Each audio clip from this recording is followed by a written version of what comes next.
Hello বন্ধুরা, কেমন আছো সবাই? আশা করছি তোমরা সবাই ভালো আছো আর আমিও ভালো আছি। এখন এর ভিডিওটা দুপুরের যে ভিডিওটা তোমরা দেখেছো যাকে নিয়ে করেছি, মানে মেন টপিকে ছিল ঢেপি, তো আমি সেই ঢেপিকে নিয়েই বলতে এসেছি আজকে। আমি মনে করি নিজে শুধরালে বা নিজে ঠিক থাকলে জগৎ ঠিক, ঠিক সেরকমই একটা পরিচয় আজকে আমি ঢেপিকে নিয়েও দেব। তু ভি কিয়া ইয়াদ রাখেগি। তোমাদের আশা করি সবার মনে আছে যে আমি কত বড় গাধামির একটা এক্সাম্পল দিয়েছিলাম একটা লাইভে উঠে, কোমা ওয়ার্ল্ডের লাইভে উঠে কত বড় আহাম্মকের পরিচয় দিয়েছিলাম সেটা তোমরা সবাই জানো। আহাম্মক কেন শব্দটা ইউজ করলাম? কারণ আমি মনের মধ্যে কোনো পাপ, কোনো রকম কোনো প্যাচ ঘোচ ষড়যন্ত্র নিয়ে ওই লাইভটাতে জয়েন করিনি। আমি ওই লাইভটাতে জয়েন করেছিলাম, নেহাতি আমার প্রশংসা করা হচ্ছিল, আমার নাম ধরে আমাকে নিয়ে কথা হচ্ছিল সেই কারণের জন্য, এবং সেখানে একটা কথা দিয়েছিলাম যে হ্যাঁ, এখন থেকে যদি কন্ট্রোভার্সি করতেই হয়, কিমাকে তার অরিজিনাল নামের সাথে দিদি যোগ করব, ঢেপির অরিজিনাল নাম নিয়ে তার সাথে দিদি যোগ করব, এরকম একটা কথা হয়েছিল। যতক্ষণ আমি ওখানে উপস্থিত ছিলাম আমাকে কিন্তু খুঁচিয়ে, ষড়যন্ত্র মাথায় রেখে আমাকে খুঁচিয়ে আমার মুখের থেকে একটা কথা বের করেছে, ঠিক আছে? যদিও বা সেই কথাতে কোনো কিছুই প্রমাণিত হয় না। কারণ কি বলতো? কারণ যাকে বলা হয়েছে সে অজস্র এইরকম কথা অজস্র বলে রেখেছে, এইরকম কথা অজস্র বলে রেখেছে, তো যে বলে তাকে শুনতেও হয়, তাই না? এরকম একটা টাইটেল না থাম্বনেল দেখলাম, যাই হোক সেই ভিডিওটা আমি দেখিনি। এইরকম বিষয়বস্তু তো ওর মাথার মধ্যেই চলে যে যখন আমরা কাউকে কিছু বলবো তখন ফিরে তার কাছ থেকে যে আমরা কিছু শুনবো সেটাও আশা রাখতে হয়। ভালো বললে ভালোটা, খারাপ বললে খারাপটাই আসবে, তাই না? এখানে সবাই আমরা মানুষ, কেউ ধর্মাত্মা নই, মহাত্মা নই যে আমাকে কেউ নোংরা কথা বলেই যাচ্ছে আর আমি তাকে ভালো কথা বলবো।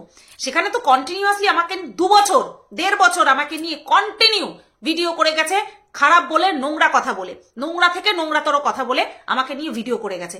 সেখানে আমি যদি বলি যে তোর নামেও শুনেছি তুই এই করেছিস, তো সেটা খুবই সামান্য। তো যাই হোক না কেন, সামান্য হোক বা বড় হোক, তো সেই বিষয়টাকে নিয়ে ষড়যন্ত্র করে আমার এগেইনস্টে নোংরামো করেছে, সেটা তোমরা সবাই জানো। আর সেই লাইভের পরেই আরো একটা লাইভ হয়, সেখানে মানে পিছন ফিরতে না ফিরতেই তার সেই নোংরা মানসিকতাটা বেরিয়ে এসেছিল। সে কি বলেছিল? আমি আমার মনের মধ্যে কোনো পাপ না রেখে সেই লাইভটা জয়েন করলাম, সবার সাথে সখ্যতা বজায় রেখে ভিডিও করব সেটাও কথা দিলাম ওখানে। তার পর মুহূর্তেই একটা লাইভে কি বলা হলো, একটা ভিউয়ার্স বলল যে সাপ, তো সেই সাপের সঙ্গে আমাকে তুলনা করে মাথা জাস্ট নাড়ানো হলো যে হ্যাঁ ঠিক বলেছে। তাহলে তাকে আমি কি করে সম্মান দিই, বা তার মনটা যে ভালো সেটা আমি কি করে বলি, তাই না? কিন্তু সেই ব্যবধানটা কে ঘোচাতে পেরেছি, কে কায়েম এখনো পর্যন্ত রাখতে পেরেছি? আমি আর রিম। তার জন্য হয়ে গেছে আজকে ওর ভিডিওতে কন্টেন্ট শুয়ের রিম। কথাটা বলতে পারছে কেন বলতো? কারণ আমি আর রিম দুজনের মধ্যে আন্ডারস্ট্যান্ডিং এর যে লেভেলটা সেটা বজায় রাখতে পেরেছি, নাবতে দিইনি, উঠতে দিইনি, এক সমানে বজায় রেখেছি, এবং এটা আশা করছি মানে উত্তরোত্তর বৃদ্ধি পাবে। মানে এই যে সম্পর্ক, যেটা আন্ডারস্ট্যান্ডিং এর যেটা সম্পর্কটা না, এটা উত্তরোত্তর বৃদ্ধি পাবে। কারণ ইচ্ছা দুপক্ষেরই ইচ্ছে রয়েছে যে না, যা হয়েছে। ও যদি আমার মা বাবাকে নিয়ে বলে, আমি ওর মাকে নিয়ে বলেছি। ও যদি আমার হাজবেন্ডকে 10 দিন বলে থাকে, আমি 1 দিন হলেও বলেছি, তাই না? এইবার আমরা যদি ভাবি, এই যে ঢেপি যেমন বললো পুরানো কাসন্দি কেন ঘাটবো না, তুই ঘাট। তুই যদি পুরানো কাসন্দি ঘেটে, নোংরা বিষয়গুলোকে ঘেটে, যেটা কিনা আমরা সবাই সবার সাথে করেছি, সেই বিষয়গুলো ঘেটে তুই যদি শান্তি পাস, তুই যদি যুক্তি খাড়া করতে পারিস, করতে থাক। তোর হেলথেরই ভালো হবে, তোরই ভালো হবে, তোর মন ভালো থাকবে। যে যেটা করে, কেউ আছে পুজো করে শান্তি পায়, কেউ আছে চুরি করে শান্তি পায়। তা তুই যদি ভাবিস তুই পুরনো নোংরা কথাগুলো টেনে হিচড়ে এনে উদাহরণ দিবি, তাহলে তুই তো কর, কেউ বারণ করেনি, এখানে সবাই স্বাধীন, করতে থাক। এগুলো ভালো হবে, ইন ফিউচারে এটা একটা ভালো হবে, বুঝতে পারলি তো? তো সেটা নিয়েই আর কি বলা যে এ অতীতে করেছে, সেই করেছে, অতীতে ও ওর বরকে কি বলেছে না বলেছে সেই বিষয়ের মধ্যে আমি ঢুকবো না, ওরা দুজন দুজনেরটা বুঝে নেবে। বিষয়টা হলো আমার বরকে নিয়ে পুনরায় এই যে তোকে কেউ একটা তোর বর তোকে নিয়ে তোর সাফাই গাইতে বসে যে ভিডিওটা করেছিল সেখানে একজন লিখেছিল যে আপনি মনে হয় আপনার বউকে সুখ দিতে পারেন না। তুই বলছিস সেটা কি আমি এখন দেখাবো? সত্যি কথা, সেটা কি তুই কি দেখাবি নাকি? বেডে নিয়ে গিয়ে ক্যামেরা করে বউওয়ালা ভিডিও তুই কি শেয়ার করবি? কখনোই না। কথাটা তোকে কেন বলেছিল? তুই যে কথায় কথায় সবার বরের কাছে চলে যাস, প্রত্যেকের বরের কাছে চলে যাস, কি পাস? তুই কি বললি যে আমার বর কোনো অপরাধ করেনি। অপরাধ করেছে কি করেনি, যাদের উদ্দেশ্যে করেছি, শুধু আমার উদ্দেশ্য তো বা আমার উদ্দেশ্যে কেন, পাশের দেশের ভাই বা কিমার উদ্দেশ্যে তো শুধু করিসনি, সমস্ত ভিউয়ার্সদের উদ্দেশ্যে করেছিস। তাদের যেটা মনে হয়েছে যে তোর বরকে জুতোনো উচিত, তো তোর বরকে জুতিয়ে গেছে কমেন্ট বক্সে। এতে কার কি করার আছে? কারোর কোনো হাত নেই। আমি শুধু সেই কমেন্টগুলো দেখে মজা পেয়েছি। ডিজার্ভ করে তুই এবং তোর বর, দর্শকরা যেরকম ভাবে জুতো মেরেছে, সেই জুতোর বাড়ি খাওয়াটা তোরা ডিজার্ভ করিস, সেই কারণেই দিয়েছে। আর হ্যাঁ, এই বিষয়টা নিয়ে তোর বর তোর হয়ে সাফাই গাইতে বসেছে, তার সঙ্গে তুই কোনটা তুলনা করলি? আমার বর বসেছিল কিসের জন্য? শেরুকে নিয়ে।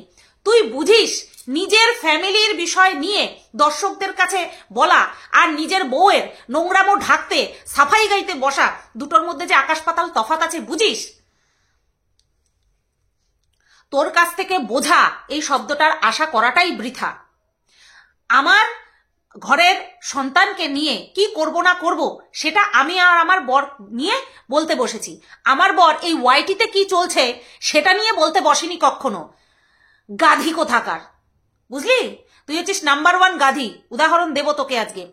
পবিত্র মন রাখা, পাপ না রাখা এক ব্যাপার, কিন্তু গাধা হওয়া আরেক ব্যাপার। এই যে যার হয়ে তুই এত গুণগান করিস না, যার চটি চাটিস, সে বলে না আমাকে ফাঁসানোর জন্য মানুষকে সেট করে বেড়ায়। মানুষকে আমাকে ফাঁসানোর জন্য সেট করে বেড়ায় না, যাদেরকে সেট করে তাদেরকে ফাঁসায়, তুই সেটা বুঝবি, অবশ্যই বুঝবি, তোকে বুঝতে তো হবেই। তো যাই হোক, যেটা বলছিলাম যে আমার বরের কর্মস্থলে যাওয়ার কথা, এবং আরেকজনকে উদ্দেশ্য করেও তুই বলেছিস, আরেকজন পুরুষ ক্রিয়েটারকে উদ্দেশ্য করেও তুই বলেছিস যে কেউ যদি তার কর্মস্থলে থেকে নোংরামি করে তাহলে তাকে সেখানটায় গিয়ে বললে পরে কর্মস্থল শব্দটা এনে বলা যাবে না। ওটা আলাদা বিষয় পুরো। সে তার কর্মস্থলে যদি সেই টাইপের ভিডিও করতে পারে, তাহলে তাকে যদি গিয়ে সেই টাইপের কথাবার্তা কেউ বলে, তার প্রবলেম হওয়ার কথা নয়। কিন্তু নিজের বিবেককে একবার প্রশ্ন করিস যে দর্শকের মন জয় করতে গিয়ে, কিছু হিংস্র দর্শকের মন জয় করতে গিয়ে এবং আমাকে শিক্ষা দিতে গিয়ে, তো তুই যাদের কথায় পরিচালিত হয়ে আমার বরের কর্মস্থলে গেছিস, একটা বার ভেবে দেখিস যে হাফ সেকেন্ডের জন্যও আমার বর ক্যামেরাতে এসে কোনোদিনও তুই কেন, রিম কেন, কাউকে নিয়ে একটা কথা বলেছে কিনা? কোনোদিন একটা কথা বলেছে কিনা? তুই সেটাকে কি বললি যে কেউ যদি আমার বরের কর্মস্থলে গিয়ে গিফট দিয়ে আসতে পারে তাহলে অভিযোগটাও নিতে পারবে। সাদে সাদে তোকে কেউ বলদা বলদি এই সমস্ত ডাকে না, বুঝলি? আমরা সর্বসমক্ষে কাউকে আলিঙ্গন করতে পারি ভালোবেসে, সর্বসমক্ষে কাউকে চড় মারলে সেটা আইনের খাতায় চলে যায়। আমরা সর্বসমক্ষে কাউকে প্রশংসা করতে পারি, কাউকে গালাগালি দিতে পারি না, তার বিরুদ্ধেও আইনত স্টেপ নেওয়া যায়, বুঝলি? আমরা সর্বসমক্ষে জড়িয়ে ধরে আলিঙ্গন করে আমরা তার কি বলবো, তার সঙ্গে নিজেদের ইমোশন শেয়ার করতে পারি, মার্ডার করতে পারি না। হ্যাঁ, 2 বাচ্চার মা, আধবুড়ি খাসি তুমি, আর এই বুদ্ধি তোমার মাথায় নেই? হ্যাঁ, আধবুড়ি তোমার এইটুকু বুদ্ধি তোমার মাথায় নেই যে গিফট দিতে যাওয়া আর কাউকে হ্যারাস করে তার চাকরিটা খেয়ে নেওয়ার প্ল্যাটিং করা দুটো সম্পূর্ণ ডিফারেন্ট। এই মনোবাসনা নিয়ে তুই যাসনি। তোর সন্তানের কথা তুই বলছিস যে কেউ যদি কাউকে টর্চার করতে যায় বা কারো ক্ষতি করতে যায় তাহলে তার ফ্যামিলি নিয়ে যায় না। তুই ঠিক বলছিস তো? তোর মেয়ে ওখানে কি উথাল পাথাল করেনি? তোর মেয়ে চিৎকার করে বলেনি যে কোথায় লেখা আছে যে ক্যামেরা করা যাবে না, আমি এভিডেন্স চাই, আমি এভিডেন্স ছাড়া কোনো কিছু বিশ্বাস করব না? হ্যাঁ, তোর মেয়েকে কে বলেছিল, কে রাইট দিয়েছিল? হচ্ছিল তো তোর সঙ্গে আমার সঙ্গে, তাই না? তুই পৌঁছে গেছিস আমার বরের কর্মস্থলে, ঠিক আছে, অভিযোগ করতে গেছিস। ওটাকে অভিযোগ করা বলে না, ওটাকে বলে হ্যারাস করা। করেছিস, মনে যত দূর ছিল ইচ্ছা আর যত দূর করা যায় তত দূর করেছিস, কিন্তু তোর মেয়ে কিচ্ছু করেনি, তোর মেয়ে কিচ্ছু করেনি। যদি কেউ চুপ থেকে থাকে তাহলে তোর ওই ছোট বাচ্চাটা, তোর ছেলেটা শুধুমাত্র চুপচাপ ছিল, কারণ তার কিছু করার মতন এখনো বয়স হয়নি। কিন্তু তোর মেয়ে, যে কিনা তোর মতনই নিজেকে ওভার স্মার্ট ভাবে, সে কিচ্ছু করেনি। শুধু অপেক্ষা কর ভগবানের মারের জন্য, শুধু অপেক্ষা কর। সেই দিন যে মারটা তোর উপরে পড়বে, সেদিন হাড়ে হাড়ে টের পাবি, এবং একটা বারের জন্য হলেও তোর মনে পড়বে যে ওই যেই মারটা তুই খেয়েছিস সেটা একমাত্র আমার বরের কর্মস্থলে গিয়ে ওইরকম একটা নিরীহ মানুষকে হ্যারাস করার জন্য শাস্তি পেয়েছিস তুই। এইটা তোর মনে ডাকবে ডাকবে ডাকবে, ডাকতে বাধ্য, বুঝলি গাধি? কাউকে গিফট দেওয়া যায় সর্বসমক্ষে, তাকে চড় মারা যায় না। আর হ্যাঁ, কি বলছে যে ওটা পাবলিক প্লেস, 100 বার ওটা পাবলিক প্লেস। আমার বর তোর পাবলিক প্রপার্টি নয়, বুঝতে পেরেছিস? ম্যানেজারের সঙ্গে যখন পারমিশন নিয়েছিস, ম্যানেজারের কাছ থেকে যখন পারমিশন নিয়েছিস, তখন আমার বরের সাথে কথা বলার জন্য পারমিশন নিয়েছিস। আমার বরের ভিডিও করা, আমার বরের সাথে তোর বরকে দাঁড় করিয়ে ছবি তোলা, তার জন্য কার পারমিশন নিতে হবে? তার জন্য আমার বরের পারমিশন নিতে হবে। দিয়েছিল কি পারমিশন? দেয়নি। তারপরে গিয়ে হ্যারাসমেন্ট শুরু করেছিস, যে ওখানেই ভিডিও করার কথা বলছিলিস, তারপরে গিয়ে হ্যারাসমেন্টটা শুরু হয়েছে। কোন অধিকারে তুই হ্যারাসমেন্ট করেছিস? কোন অধিকারে তুই হ্যারাসমেন্ট করেছিস? নালিশ করতে যাওয়া, অভিযোগ করতে যাওয়া, এটাই যদি হয় না, তোর বাড়ির সামনে লাইন লেগে যাবে মানুষের, তোর বাড়ির সামনে মানুষের লাইন লেগে যাবে অভিযোগ করানোর। ওই ল্যাভিশ এরিয়ায়, ওই ল্যাভিশিং এরিয়াতে যে তুমি থাকো না, ঝেঁটিয়ে বিদায় করে দেবে, মুড়ো ঝাঁটা দিয়ে ঝেঁটিয়ে বিদায় করে দেবে, বুঝলি? Public place. বিরিয়ানি এবার পেছন দিয়ে ঢুকিয়ে খাওয়াবো তোমাকে, বুঝতে পেরেছিস? বিরিয়ানি পেছন দিয়ে ঢুকাবো এবার। আসিস, সপরিবারে আসিস, যে কটা মিলে নোংরামি করবি সেই কটার পেছন থেকে একদম খাইয়ে দেব, কথা দিলাম তোকে। আসিস। তারপরে কি বলছে, বাচ্চার উপরে যখন দাগ লেগেছে, দেখো একটা থোবড়া, ভগবান একটাই মুখ দিয়েছে, দু রকমের কথা বলছে। বলছে আমাকে নিয়ে যখন কথা বলছে, তখন আমার বর কোনো নাক গলাতে আসেনি, কারণ আমার বর জানে যে আমার ক্যারেক্টারটা কিরকম। 1 নম্বর কথা। 2 নম্বর কথা, যখন আমার ছেলেকে নিয়ে কথা বলছে, জন্ম পরিচয় নিয়ে কথা বলছে, তখন সে তো কথা বলবেই, সে তো স্টেপ নেবেই। অন্য কেউ নিক বা না নিক, আমার বর স্টেপ নিয়েছে। বড় হনু, বড় মাপের হনু, আর এমনই হনু যার মুখটা কিনা পোড়া, মানে মুখ পোড়া হনু, হ্যাঁ, বিশাল বড় হনু। তুমি যে সবার যৌনাঙ্গে ঢুকে গেছো, কারোর গোপনাঙ্গে ঢুকে গেছো, সেই সময় তোমার বর অন্যেরটা এনে নিজের কানে ঢুকিয়ে রেখেছে। অনেকটা এনে মাঝখান থেকে ভাগ করে তারপরে নিজের কানে গুজে বসেছিল, যে তোমার মুখ থেকে এমন বেরিয়েছে যে তোমার বর তোমাকে ফুল চন্দন দিয়ে পুজো করেছে। তুমি সবার সম্পর্কে এমন এমন সুবাক্য উচ্চারণ করেছো, এমন এমন শব্দ, এমন এমন কথা বলেছো, যে তোমার বর অন্যেরটা কেটে এনে নিজের কানে ঢুকিয়েছে, তারপরে তোমাকে ফুল চন্দন দিয়ে পুজো করেছে, তাই না? তো যাই হোক, 1 নম্বর কথা কি বললাম, যে ওর ক্যারেক্টার কেমন সে সবাই বলুক না কেন, তো ওর ক্যারেক্টার কেমন ওর হাজবেন্ড জানে। তাহলে ছেলের জন্ম পরিচয় নিয়ে যদি কথা ওঠে, তাহলে ওর বরের এত ক্ষিপ্ত হওয়ার কি দরকার? পুরুষত্ব দেখানোর হঠাৎ করে কি জেগে উঠলো? কোথার থেকে জেগে উঠলো এত পুরুষত্ব? কারণ বিষয়টা তো বউয়ের ক্যারেক্টারের সঙ্গেই যুক্ত, বউয়ের ক্যারেক্টার যদি ক্লিন অ্যান্ড ক্লিয়ার হয়, তাহলে ছেলের জন্ম পরিচয় নিয়েও তো মাথার মধ্যে, ব্রেনের মধ্যে ক্লিন অ্যান্ড ক্লিয়ার থাকা উচিত, তাই না? দোগলা স্বামী, তাহলে তো তোর স্বামীটা দোগলা, তাই না? দোগলা স্বামী। এই গেল একটা কথা। আরো একটা কথা, যখন থানায় ডেকে পাঠিয়েছিল, প্রথমে তো তুই বলতেই পারিসনি কোথায় গেছিস বলতেই পারিসনি, লং ড্রাইভে বলেছিস। তারপরে তুই কি বললি, ওই ম্যাডাম গেছিল কেন রে পেছনে, মানে সামনে ঢাল তরোয়াল নিয়ে কেন যেতে হয়েছিল? আমাদেরকে তো যেতে হয়নি, আমাদেরকে তো যেতে হয়নি ঢাল তরোয়াল নিয়ে। তোকে কেন যেতে হয়েছিল? তুই তো ভিকটিম, তুই তো ভিকটিম। তাহলে তোকে ঢাল তরোয়াল নিয়ে কেন যেতে হয়েছিল রে? হ্যাঁ, ঢাল তরোয়াল নিয়ে তাকে যেতে হয় যে কিনা দোষ করে থাকে, যে দোষ করে থাকে, যে নিজের দোষটা ঢাকতে ঢাল তরোয়াল সামনে নিয়ে যায়। হ্যাঁ, তোকে কেন নিয়ে যেতে হয়েছিল? তুই কি জবাব দিয়েছিলিস? আমাদের কাছে সব খবর আছে। তোকে বলেছিল যে এই সমস্ত পরনিন্দা পরচর্চা বন্ধ করতে। তুই কি বলেছিলিস? আমি কেন বন্ধ করবো, এটা আমার প্রফেশন। এই উত্তর তুমি দিয়েছিলা, এই উত্তর দিয়েছিলা। তুই কি ভাবিস আমাদের কাছে কোনো খবর আসেনি? বলি না, কারণ প্রশাসনিক বিষয়। তাই তুই যে বড় মুখ করে বললি যে যা যা জিজ্ঞাসা করেছে সবকিছুর উত্তর দিয়েছি, তার জন্য শুধু এই কথাটুকু বললাম, বাদ বাকি সব খবরই আছে। প্রশাসনিক বিষয় নিয়ে এখানে কপচাবো না, বুঝলি? যার যা বোঝার সব বোঝা হয়ে গেছে। যে গেছিলিস তোদের মেন্টালিটিও বুঝতে পেরেছে আর আমাদের মেন্টালিটিও বুঝতে পেরেছে। সবচেয়ে বড় কথা এটাই। যাস আরেকবার, দেখিস হুড়কো কোন জায়গা দিয়ে গোজা হয়। যাস আরেকবার, বুঝলি? আরেকবার যাস, কারণ তোর মুখের ভাষাও শুনিয়ে এসেছি। তোর মুখ থেকে যে ফুলচন্দন পারিজাত বর্ষণ হয় সেটাও দেখিয়ে এসেছি, বুঝতে পারলি? এবার ওই সেই একটা কথা, আমার বর আমার বর আমার বর আমার বর। হাট তেরি মা কি, আমার বর বেশি টাকা ইনকাম করতে চায় না। আমার বরের মনে হচ্ছে যে এখন আমার স্বামীকে, এখন আমার স্ত্রীকে খুশি রাখা উচিত, স্ত্রীর পেছন পেছন পাছার গন্ধ শোকা উচিত। আমার স্বামী এখন সেটাই করে, আমার বর এখন সেটাই করে।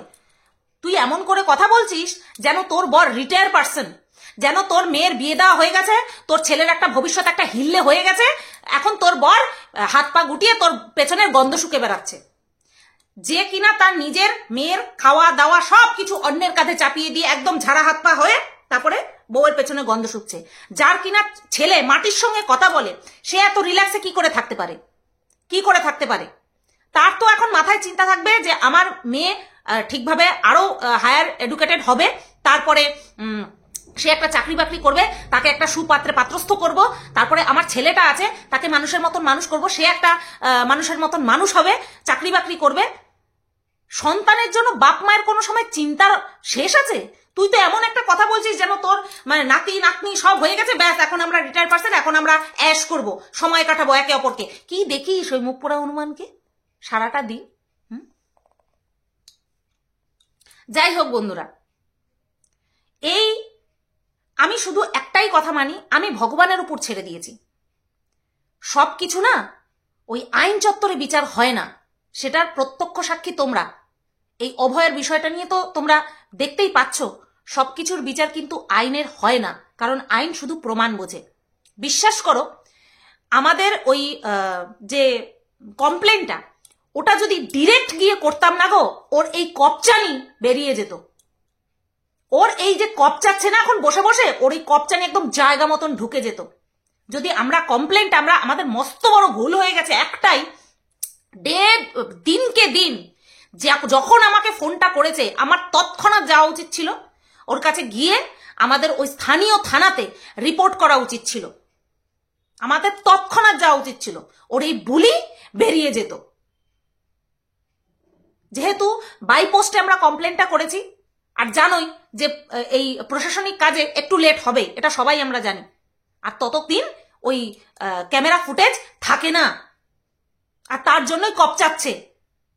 স্পাই ক্যামেরা আছে না তোর? দেখিয়ে দে কোথায় গুজে ঢুকেছিলি স্পাই ক্যামেরা, দেখিয়ে দে দেখি।